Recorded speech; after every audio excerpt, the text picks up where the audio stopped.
Baik, kembali bersama saya Hafiz Rosli dan juga Gigi Ahmad dalam Realiti Rakyat Pemulihan di mana dalam masa sama kita ingin membawakan isu pemerkasaan wanita ini yang turut diangkat oleh sektor swasta sebenarnya. Membantu golongan yang hilang mata pencarian, ibu tunggal, malasuri rumah yang ingin jana pendapatan jadi golongan utama diberi penekanan. Di mana satu aplikasi penghantaran Fast Track yang sebelum ini aktif di Langkawi kini sudah memulakan operasinya di sekitar Lembah Kelang. Jadi anda dapat saksikan di paparan skrin anda sekarang di mana kita telah pun memberikan sebelum ini telah pun menyatakan aplikasi penghantaran makanan patuh syariah diperkenalkan dan ia diaktif di Langkawi dan sebagainya. Dan kali ini kita ingin mengetahui lebih lanjut mengenai bagaimana usaha yang dijalankan oleh Fast Track ini bagi membantu golongan ini, Gigi. Ya, untuk bercakap mengenai perkara itu kita bersama dengan Rosmat Nur Hadi Muhammad, Ketua Pembangunan Fast Track. Assalamualaikum dan selamat pagi. Waalaikumsalam warahmatullahi wabarakatuh. Ya, Encik Rosmat, kalau kita nak lihat apa mungkin pendekatan yang dimainkan oleh Fast Track ini dalam membantu golongan wanita terutama ketika kita berhadapan dengan COVID-19, ramai di kalangan mereka hilang pekerjaan dan juga hilang mata pencarian ketika ini. Alhamdulillah. Sebelum itu saya nak ucapkan terima kasih kepada Gigi dan juga Fizi kerana sudi menyumbang saya mewakili Fast Track lah untuk berkaitan pembangunan wanita terutama di luar sana lah. Jadi berkaitan dengan soalan yang diberikan tadi, saya mewakili Fast Track dan sebenarnya menawarkan perniagaan berkonsepkan home kitchen tanpa mengganggu masa emas bersama keluarga. Dan yang keduanya, Fast Track ini dia ada menawarkan satu program sebutir nasi sejuta impian di mana golongan wanita ini akan dibantu sehingga berjaya selari dengan misi dan visi Fast Track. Dan dalam masa yang sama juga, Fast Track ingin berkongsi rezeki melalui bantuan dan tawaran yang disediakan sepanjang masa oleh Fast Track ini. Okey, jadi kalau kita melihat siapa golongan yang diberi keutamaan dan apakah insentif yang diberikan kepada mereka melebihi daripada mungkin aplikasi yang lain dan semua? Okey, bergantung kepada kita punya objektif Fast Track, yang mana Fast Track ini dia sebenarnya menumpukan kepada ibu tunggal dan suri rumah yang ingin membantu menaik tarafkan ekonomi keluarga masing-masing. Tapi dalam masa yang sama juga, Fast Track membuka ruang pekerjaan buat belia sebagai penghantar makanan dan barangan runcit setempat. Dalam masa yang sama juga itu juga untuk Gigi dan Hafizi, suntikan tripod juga telah disediakan secara percuma bagi mereka yang menjadi vendor Fast Track. Dan dalam masa yang sama, Fast Track tidak lupa untuk membimbing perniagaan ke taraf global melalui modul perniagaan yang disediakan oleh Fast Track. Itu antara kita punya bantuan dan galakan yang diberikan keutamaan untuk mereka sebagai vendor Fast Track. Ya, hari ini kita bercakap mengenai pemerkasaan wanita. Tapi bila bercakap mengenai Fast Track ni, apa mungkin kelebihan kepada golongan wanita jika mereka jadi operator Fast Track ni berbanding dengan aplikasi lain? Cik Rosmat. Okey, baik-baik. Okey, kelebihan ni sebenarnya Fast Track ni kita rasa bangga dan unik juga. Kerana apa? Fast Track ni dia memberi kelebihan kepada golongan wanita, terutama untuk ibu tunggal sebagai salah satu kita punya rakan yang ada dalam Fast Track. Antara kelebihannya adalah seperti menjadi vendor yang mana kita berikan secara percuma untuk mereka yang bergelar ibu tunggal dan suri rumah, terutama di kawasan Sepang, Dengkil dan Cyberjaya. Okey, dan keduanya pengiklanan kedai ditanggung sepenuhnya oleh Fast Track. Yang paling best kat ni adalah kita punya kunci pekerjaan dalam sesuatu konsep penghantar makanan ni adalah rider. Rider ni pula kita sediakan perkeso dan insurans, dan juga kita sediakan juga program yang saya sebutkan awal tadi, iaitu sebutan nasi sejuta harapan, iaitu impian untuk mencipta dan melahirkan usahawan ke peringkat global. Okey, dan antara seterusnya adalah menjadi ejen produk RTE ataupun ready to eat, yang mana keuntungan yang kita berikan kepada ibu tunggal ataupun belia tersebut adalah merupakan keuntungan sepenuhnya tanpa mengeluarkan modal, dan kita akan bimbing mereka sampai berjaya menjadi usahawan. Dan seterusnya, untuk makluman juga di luar sana, produk RTE Fast Track ini juga memang tak terdapat di tempat lain, dan dia kita mampu memberi satu pendapatan yang sangat tinggi dalam fast track. Ini sesuai untuk ibu tunggal dan suri rumah yang tanpa perlu keluar rumah dan dia ada masa yang lebih untuk keluarga. Dan yang paling best sekali kita tawarkan kepada mereka ni adalah membuka kaunter perniagaan ketika dan di saat FASTag membuat kempen jelajah di seluruh Malaysia. Itulah antara kelebihan yang diberikan kepada golongan wanita jika mereka menjadi rakan niaga bersama dengan FASTag. Okey, kita dah bercakap mengenai apa manfaat yang mereka dapat terima. Namun kita nak tahu, senang ke untuk menjadi operator ni? Bagaimana mereka nak memulakan perniagaan dengan menjadi operator kepada FASTag ni? Ataupun mungkin prosesnya, bagaimana untuk memohon dan sebagainya? Okey, kalau nak dikira, kalau nak untuk menjadi vendor ni sangat mudah. Iaitu dia boleh pergi kita punya laman website dan terus daftar. Kita ada pilihan lah sebagai vendor, ada menjadi sebagai vendor, ada menjadi sebagai rider, dan yang paling best sekali kita ada beri satu sistem kursus untuk mereka bagaimana nak menggunakan perniagaan di bawah FASTag. Itu antara yang kita punya berikan kepada mereka jugalah. Dan kita ada skill juga skill ataupun kursus bimbingan awal perniagaan yang disediakan oleh panel FASTag.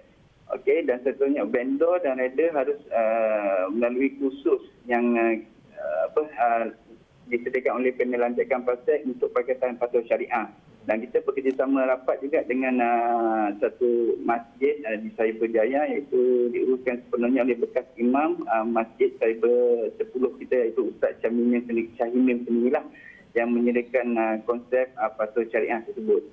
Baik, Rosmat, sekiranya wanita-wanita ini menjadi operator kepada FASTag ini, adakah mereka ini akan menyediakan makanan mereka di rumah ataupun ada tempat yang khusus untuk mereka sediakan makanan? Seperti yang kita sebutkan pasal objektif, ya memang konsep home kitchen ni dia memang kita sediakan satu mekanisme sendiri di rumah tanpa perlu keluar ataupun menyediakan satu premis perniagaan. Jadi dekat sini sebelum dia memulakan kita perniagaan sebagai vendor di dalam FASTag, kita sendiri akan datang, kita akan buat satu kajian serta kita akan beri peluang kepada mereka suntikan typhoid terutama yang kita berikan kepada mereka. Dan keduanya, kita akan memantau setiap pergerakan dan penyediaan barang-barang mentah terutamanya lah. Dan kita ada pasukan yang akan sentiasa pergi ke rumah mereka untuk memastikan penyediaan, pembungkusan dan penghantaran tu lebih selamat, bersih dan suci seiring dengan kita punya patuh syariah lah. Jadi insya-Allah tak perlu risau dekat sini, yang mana semua kita punya vendor home kitchen memang kita akan sentiasa memantau dari semasa ke semasa bagi memastikan kita punya KPI penyediaan makanan selaras dengan kita punya patuh syariah FASTag kita. Ya, suntikan typhoid itu sangat penting ya, lebih-lebih lagi ketika ini ramai yang sudah memulakan perniagaan atas talian, lebih-lebih lagi dalam perniagaan makanan. Tapi kita nak bercakap mengenai bagaimana sambutan para wanita ni terhadap FASTag. Cik Rosmat, adakah baik sambutannya dan setakat ini dah berapa ramai sudah wanita yang menjadi operatornya? Alhamdulillah untuk Gigi dan Nafizi, sambutan kita terutama di kawasan Cyberjaya sini rasanya golongan yang wanita lah, terutama kita cerita pasal wanita, pemerkasaan wanita pada hari ini sebenarnya dah lebih daripada 50 orang yang menyertai FASTag di bawah konsep home kitchen. Alhamdulillah. Dan mereka juga pun rasa berbangga dan rasa selesa apabila berada di bawah FASTag dan daripada sebelum ini yang mereka belum pernah berniaga, ada yang pernah berniaga melalui WhatsApp group contohnya kan. Tetapi bila berada di dalam FASTag ni kan, bisnes mereka, perniagaan mereka ni lebih berkembang dan dikenali oleh masyarakat setempat. Sampai kan ada yang sanggup yang berjaga tapi tanpa perlu keluar rumah, menyediakan makan dan hanya rider FASTag sampai untuk hantar kepada pelanggan mereka sendiri. Dan mereka ada banggalah dan sering juga datang ke office walaupun musim pandemik macam ni lah. Cuma kita ada SOP kita yang terjaga dan kita sering membuat meeting melalui online bagaimana nak memantau mereka sekarang ini. Baik, Rosmat, kita dah bercakap mengenai produk makanan dan juga mungkin ada produk-produk lain yang ditawarkan kepada wanita-wanita ini jika mereka mempunyai kemahiran, sebagai contohnya mereka pandai membuat cermin mata atau cermin hati. Adakah mereka juga boleh menjadi operator fast track? Adakah fast track juga menerima talent mereka ini untuk mungkin dipromosikan ataupun dipasarkan produk-produk mereka itu semua? Ini yang bestnya dalam fast track dan uniknya, yang mana fast track ini merupakan salah satu penghantar makanan, yang mula berkembang di beberapa tempat seluruh Malaysia. Jadi yang bagusnya kat sini, fast track ada menyediakan, membekal ataupun mengeluarkan sendiri produk ready to eat, orang kata tu kan, ataupun dah siap makan. Kita dah berikan kepada beberapa kita ejen yang telah dilantik secara rasmi, terutama ibu tunggal di kawasan Cyberjaya ini dan di Sepang juga lah. Dan mereka sendiri hanya berniaga daripada rumah dan diterima order melalui aplikasi kita sendiri dan rider hantar terus sampai kepada pelanggan. Ini antara produk kita yang kita panggil macam nasi lemak, kita ada nasi lemak kari nyonya dan juga satu lagi kita nasi kari. Itu antara produk sendiri yang disediakan oleh Fast Track dan kita berikan kepada mereka sebagai ejen rasmi dan mereka boleh menjana pendapatan melalui produk ready to eat kita di seluruh kawasan Cyberjaya dan kawasan-kawasan setempat mereka sendiri. Ya, Encik Rosmat, kita ada sedikit masa lagi, mungkin boleh diringkaskan apa lagi peluang pekerjaan yang diberikan kepada Fast Track pada golongan yang menganggur dan tiada pekerjaan ketika ini? Secara ringkas ya. Okey, saya ringkas. Dipendekkan sini sebab besar harapan Fast Track yang mana kita nak dah mula beroperasi di Cyberjaya, Putrajaya, Johor Bahru, Langkawi dan Raub. Dan sekarang ini kita menawarkan peluang perniagaan dan rakan niaga buat mereka yang mempunyai produk sendiri di rumah dan layak menyertai program Sebutir Nasi Sejuta Impian. Dan keduanya kita menjadi ejen rasmi produk RTE Fast Track seluruh Malaysia, membuka pekerjaan rider. Ini yang paling penting sekali, kita sedang mencari seramai mungkin rider-rider di seluruh Malaysia daftar bersama kita dahulu dan datang ke ofis ataupun kita melalui secara online interview untuk menjadi kita punya penghantar makanan. Yang mana kelebihan rider ni yang tak terdapat di tempat lain adalah kita menyediakan insurans dan perkeso. InsyaAllah selamat, dan kita memang tidak inginkan sesuatu berlaku kepada mereka ini dan kita sediakan sebagai dia punya keselamatan lah. Okey, baik, terima kasih. Baik, terima kasih Rosmat Nur Hadi Muhammad, Ketua Pembangunan Fast Track, atas perkembangan itu. Bukan saja boleh jana pendapatan, malah diberikan juga kemahiran-kemahiran dan juga skill-skill baru kepada mereka dan pastikan mereka ini berniaga daripada A sampailah Z sampailah berjaya. Itu harapan daripada Fast Track sini. Dan terima kasih kepada anda semua yang menonton kami di Awal Pagi, Realiti Rakyat dan Pemulihan. Dengan itu saya Hafiz Roslim dan saya Gigi Ahmad. Terima kasih kerana menonton. Jumpa lagi. Bye.